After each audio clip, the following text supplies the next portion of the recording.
everyone, and welcome to my very first podcast ever. I'm honestly super excited to be here with you.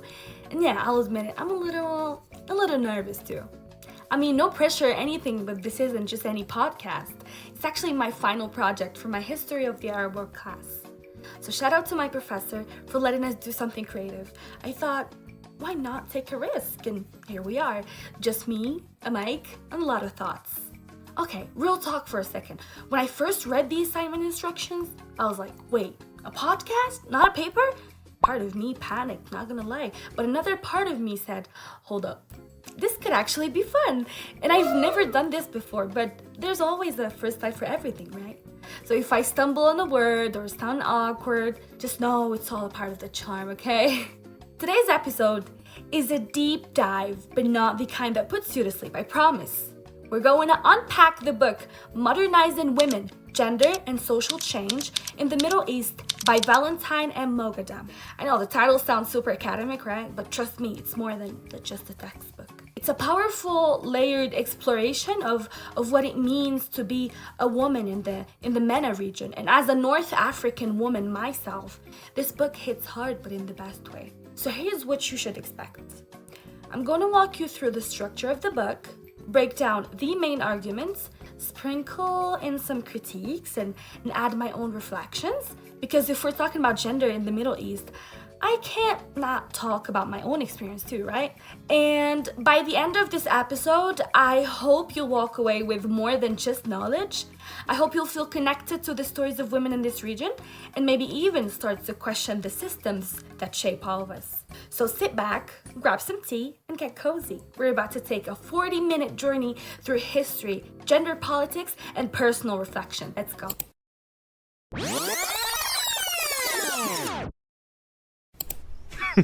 Women.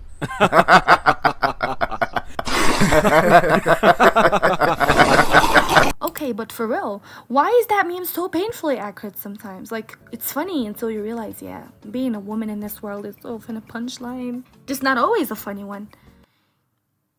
Yeah, let's get into it now for real.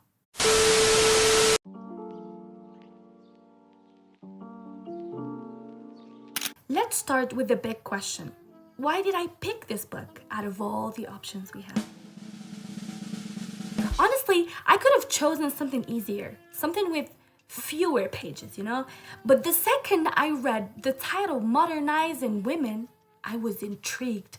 I was like, modernizing? According to who? And why do women always need to be modernized anyway? And that word alone felt loaded. So I picked up the book and wow, it did not disappoint. This book spoke directly to my context. It addresses women's roles in society not as passive figures, but as agents of change. And I love that. It dives into topics like work, education, family, political reform, even Islamism and globalization, but it does it through a gendered lens that centers women's lives.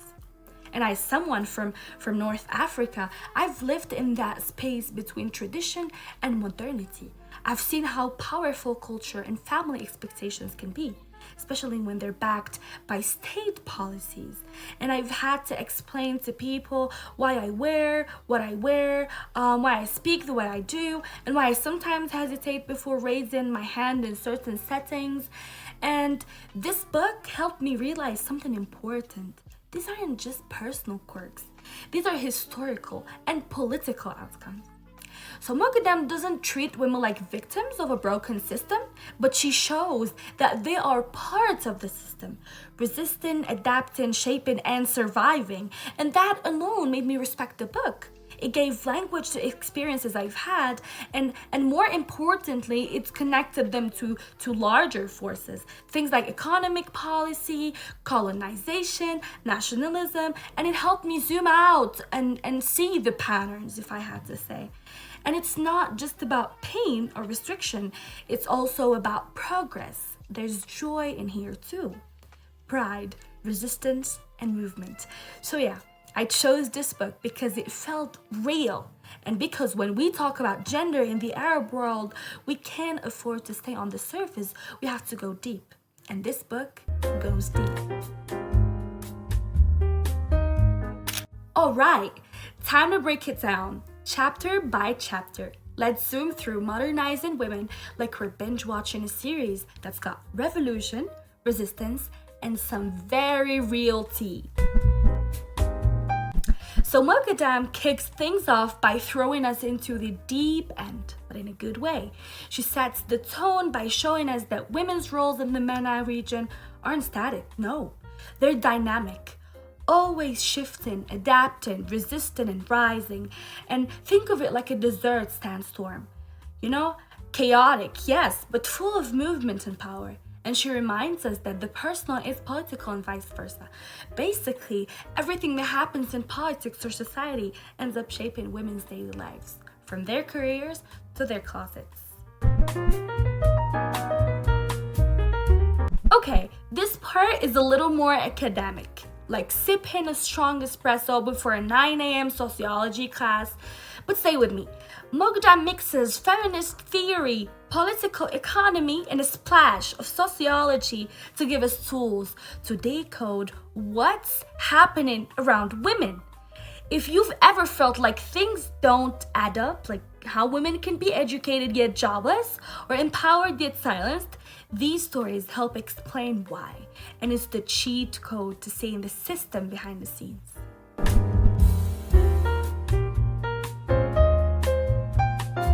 Now, here's where it gets spicy. History is not just old dates and dead people, it's a live wire. And Moghadam makes that super clear. Colonialism, nationalism, post-independence dreams, all of it shaped how women were seen and treated. And I couldn't help but pause here and think, how much of the tradition we cling to is actually just a leftover from colonial rule? Doesn't that hit different?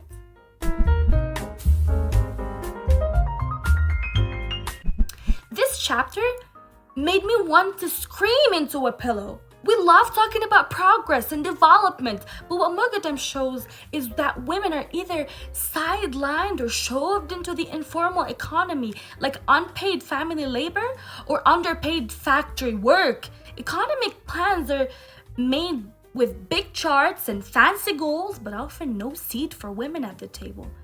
And even when we do get in the room, we're the ones serving the coffee.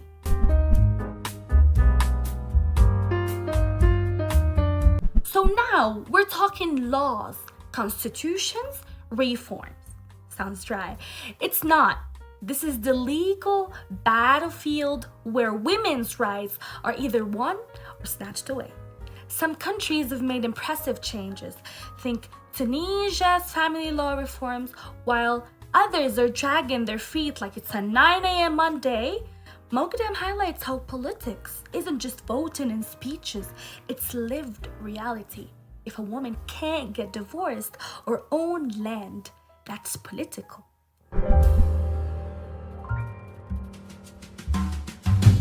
Phew.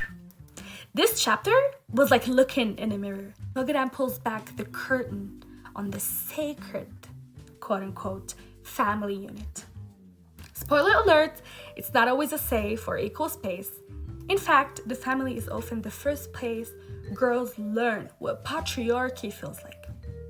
It made me think of my own household, the expectations, the double standards, the way my brother and I were raised differently, and this hits close to home, real close.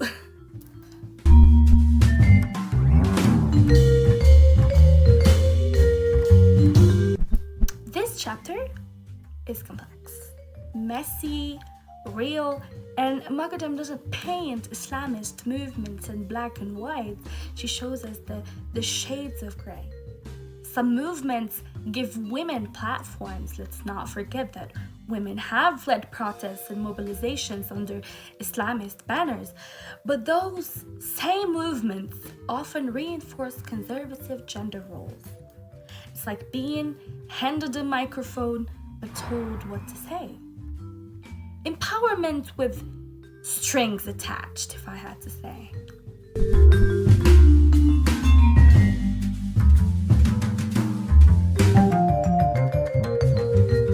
Now, we're talking 21st century. Wi-Fi, hashtags, UN reports, and all of that. globalization has connected MENA women to global feminist conversations. Yes, but Moghadam doesn't let us forget that it's not all empowerment. Sometimes globalization brings Western models that don't fit our realities. And she reminds us that feminism here is not copy-paste, it's remix, it's adaptation, and it's owning the narrative while dancing to your own rhythm.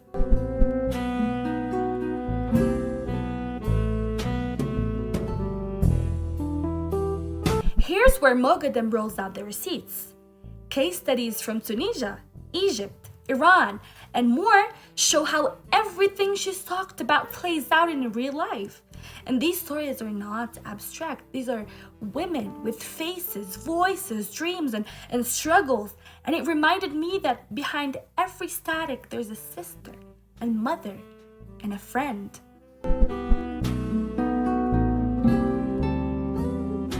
Finally, Moghadam closes with a mic drop moment. She reflects on the gains, the gaps, and the grin ahead. It's not a happy ending, it's a call to action. Progress is possible, but not promised. And it made me want to dig deeper and speak louder and hold on tighter to the fight for justice.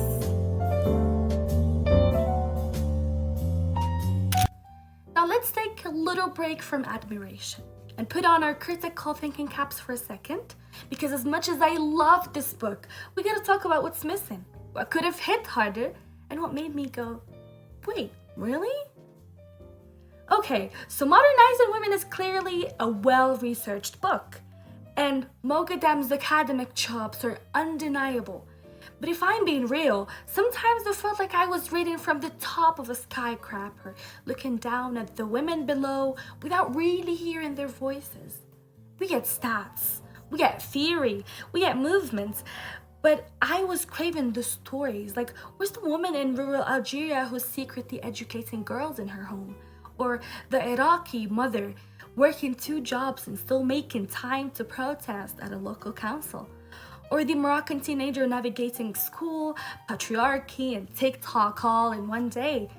We needed more rawness, more emotion, more texture. Imagine if Moghadam had included a first-person accounts, diary entry, a voice note of a WhatsApp combo between 2 women planning a sit-in, or helping each other escape a toxic situation. That would have hit so much harder.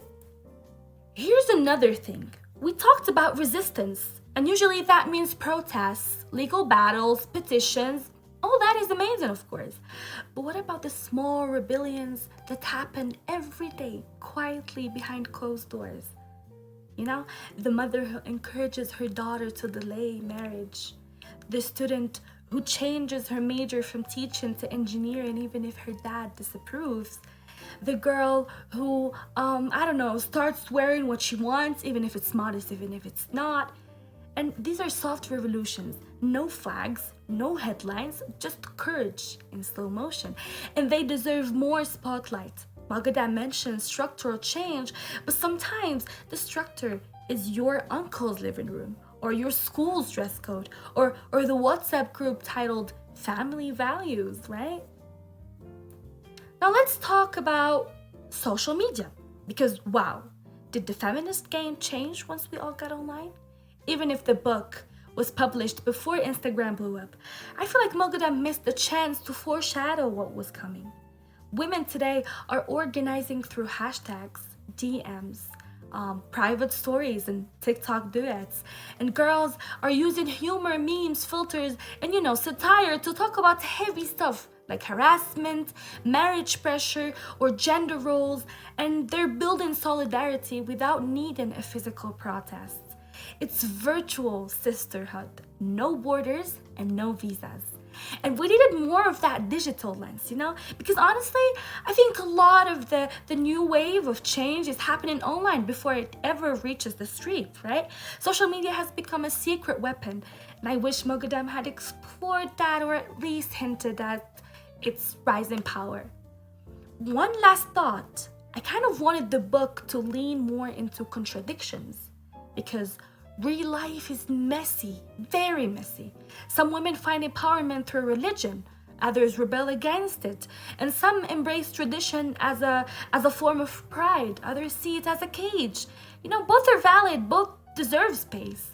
And I wanted more tension, more, I don't know what's right, but I know what hurts. Feminism in MENA is layered, sometimes conflicted, and that's what makes it beautiful. Not clean cut, but chaotic. I just wish Moghadam had shown more of that chaos, more of the in-between,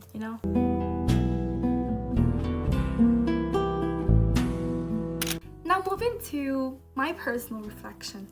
This one's really close to my heart because reading Modernizing Women wasn't just a school assignment, but it was a powerful experience.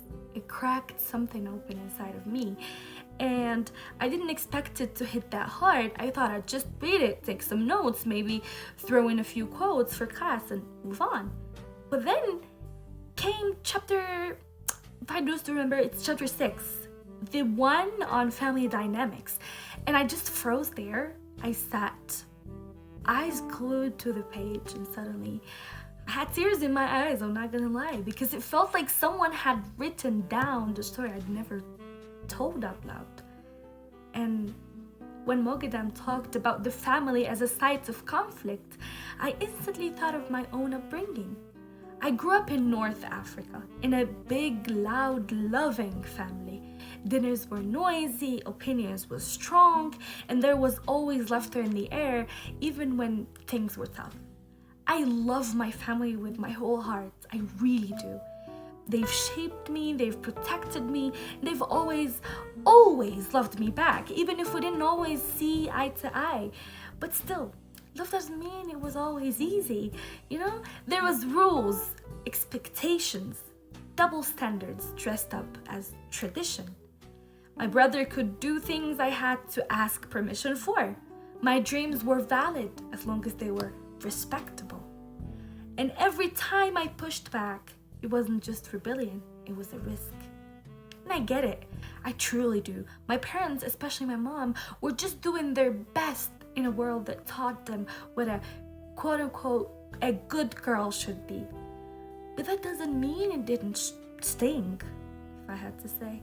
That doesn't mean I did not cry behind closed doors or wonder if I was somehow disappointing them just by wanting more. And reading Modernizing Women made me realize I wasn't imagining it. The pressure, the guilt, the silences after arguments, they weren't just personal, they were systematic. I wasn't crazy, I wasn't alone. Moghadam gave language to feelings I hadn't even fully unpacked yet, and that felt like a form of healing. But once the sadness washed over me, what stayed, what remained, was pride. I thought of my mother, the strongest woman I know. She wakes up at 6 a.m. every day, handles work, runs the household, deals with people's nonsense, and somehow still finds time to hug me, check on me, and make sure I'm okay. That's not just love, that's power. I thought of my grandmother, who didn't go to school but taught me strength just by living, by raising children, keeping traditions alive, surviving loss, and still managing to smile like she held the sun in her hands. And I thought of my friends, my ride or die girlies. We laugh, we cry, we vent about the patriarchy, and then go right back for fighting it over coffee. And we dream of lives that don't fully exist yet, but somehow feel possible when we dream them together. Oh my god, why am I getting emotional? This book made me see them all in, with new eyes. These women, my mother, my grandmother, my friends, they aren't just managing life. They're remaking it quietly, boldly, softly, fiercely, even if no one's clapping for them, even if they never go viral. They're rewriting the rules one day at a time. For a long time, I felt unsure about calling myself a feminist. Do I count? Do I sound too Western? Am I turning my back on my culture or the people I love? But honestly, this book reminded me that our feminism doesn't have to fit someone else's mold. It can be uniquely ours. It can be rooted in love, family, tradition, and transformation. Feminism for me is choosing not to shrink myself. It's asking questions when I'm told to stay quiet. It's loving my culture deeply, but also holding it accountable when it hurts. It's knowing that pushing for change doesn't mean disrespect. It means hope. And it doesn't make me love my family any less. If anything, it makes me love them more, because I see how hard they worked with what they had, and I see the sacrifices they made. I see the protection behind the rules, and I know that even when they didn't fully understand my choices, they never stopped loving me. That love, it's what carried me here. So yeah, this book didn't just teach me history, it didn't just unpack patriarchy, but it showed me myself. It helped me forgive. It helped me feel seen in a way or another. And it lit something in me a little louder, a little braver. And I don't know exactly where I'm going next, but I know for a fact that I'm taking all of this with me. The theory, the tears, the love, and the fire. Because the revolution, it doesn't start in the streets. It starts in our homes, in our hearts, and mine, it just got louder and softer and stronger. Okay, we're almost at the end. If you're stuck with me this whole time, first of all, you're amazing. Thank you for listening to my ramblings, my reflections, and my mini rants. And I hope this episode gave you something to think about. Maybe a new way to look at your own world, maybe a little fire in your chest to push for change. And massive shout out to my history of the Other World professor for letting us get creative with her final projects. And I never thought I'd make a podcast, but I'm really glad I did. This was kind of scary to put together, but also really healing. And if you liked this episode, or even if you didn't, but made it to the end anyway, thank you. Let's keep having these conversations. Let's keep reading, questioning, and most importantly, let's keep centering women's voices, because they have been speaking this whole time. It's just time we really listened. All right, that's it for me. Take care, stay curious, and until next time, peace out.